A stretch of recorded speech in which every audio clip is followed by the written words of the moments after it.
अरब ने कहा। लगभग 300 तजुर्बेकार नौजवान थे। हुजूर ने कहा, मक्का वालों का जुल्म हद से आगे बढ़ गया है। 300 मील चलकर मुसलमानों की चरागाह पर हमला करके ऐलाने जंग करना चाहते हैं। दुनिया को दिखाना चाहते हैं कि मुसलमान पस्त हिम्मत, बुज़दिल और कमजोर हैं। खुदा की कसम, ये बात नहीं है। वे नहीं जानते कि मुसलमान किस कदर बहादुर और निडर होते हैं।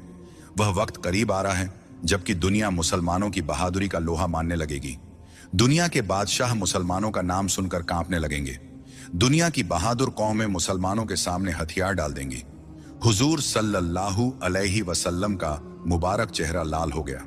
यह पहला मौका था कि सहाबा ने आपको किसी कद्र गुस्से की हालत में देखा, लेकिन यह गुस्सा बहुत जल्द दूर हो गया। आप सल्लल्लाहु अलैहि वसल्लम ने हजरत हमजा रज़ियल्लाहु अन्हु को खिताब करके कहा, चचा, आपने सुना होगा कि मक्के वालों का एक काफिला अबू सुफियान की सरदारी में शाम मुल्क से आ रहा है। हाँ, मैंने सुना है, हजरत हमजा ने कहा। तमाम मदीना में यह मशहूर हो गया है। हुजूर ने फरमाया, मैं नहीं चाहता कि मुसलमान लड़ाई लड़े, लेकिन कुफ्फार के जुल्मों ने मजबूर कर दिया है। अब बिना लड़ाई के रास्ता नहीं रह गया है। कुर्ज बिन जाबिर ने हमारी चरागाह पर हमला करके ऐलाने जंग कर दिया है। हमें इस ऐलान को कबूल कर लेना चाहिए। आज तक कभी हुजूर ने लड़ाई का इरादा न फरमाया था, न सहाबा किराम को लड़ाई की इजाजत दी थी। सहाबा किराम लड़ाई के लिए तुले बैठे थे। उन पर इतने जुल्म हुए थे कि वे बहुत तंग आ गए थे। बदला लेना इंसानी फितरत में दाखिल है। एक गैरतमंद इंसान यह कभी गवारा नहीं कर सकता कि कोई आदमी उसके एक गाल पर तमांचा मारे तो वह दूसरे गाल को उसके सामने पेश करे और पिटने के लिए खामोश खड़ा रह जाए। इंसानियत का तकाजा है कि कोई आदमी एक मुक्का मारे तो जवाब में एक ही मुक्का उसको मारा जाए।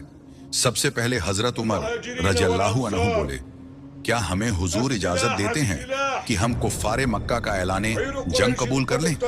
हुजूर सल्लल्लाहु अलैहि वसल्लम ने फरमाया, हाँ, हमें ऐलाने जंग कबूल कर लेना चाहिए। अब तक हमने जुल्म व सितम बर्दाश्त करके दुनिया में सब्र व इस्तिकामत की नजीर कायम कर दी है। अब हमें बहादुरी और दिलेरी की भी नजीर कायम करनी चाहिए। दुनिया की तारीख में ऐसी मिसाल छोड़नी चाहिए जिसका जिक्र क़यामत तक होता रहे। लेकिन इसका ख्याल रखना जरूरी है कि बहादुरी जुल्म के दर्जे पर ना पहुंचने पाए। मुसलमानों की तलवारें मासूमों और बेकसों पर ना उठें। हमेशा जालिमों और घमंडियों का सर कुचलें। हजरत अब्बू बकर रज़ियल्लाहु अन्हु ने कहा, ऐसा ही होगा। हजरत हमजा ने पूछा, आपने अब्बू सुफियान और उसके काफिले का जिक्र किया था? जब मुसलमान मक्का से हिजरत करके मदीना आए थे तो अपना घर बार सब छोड़कर आए थे। अब्बू सुफियान का यह काफिला उस माल की तिजारत करके लौट रहा था जो मुसलमानों का था। हुजूर सल्लल्लाहु अलैहि वसल्लम ने कहा,